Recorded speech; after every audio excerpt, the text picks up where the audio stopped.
જો મિત્રો તમારી નોંધાયેલી કોઓપરેટિવ હાઉસિંગ સોસાયટી હોય અને એનો વહીવટ કરવા માટે કોઈ તૈયાર ના હોય, એટલે કે કોઈ પ્રમુખ કે સેક્રેટરી કે ખજાનચી કે કોઈ પણ કમિટી મેમ્બર બનવા તૈયાર ના હોય, લાંબો સમય નીકળી ગયો તો શું કરવું જોઈએ? આ બાબતે મને એક મારા ફોલોઅર મિત્ર દ્વારા સવાલ પૂછવામાં આવ્યો છે, જે કલોલના છે ને એમની સોસાયટીમાં 2 વર્ષથી કોઈ પ્રમુખ મંત્રી નથી અને કોઈ બનવા માંગતું પણ નથી.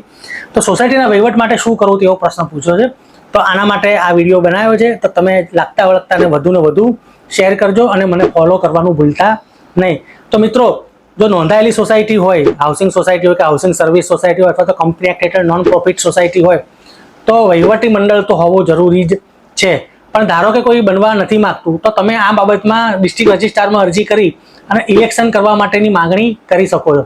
અથવા જો તમારી સોસાયટી નાની સોસાયટી છે, આજે મેં તમને પહેલા કીધું અરજી કરવાની, એ મોટી સોસાયટીને લાગુ પડે છે, કેમ કે મોટી સોસાયટીનો મોટો વહીવટ હોય છે.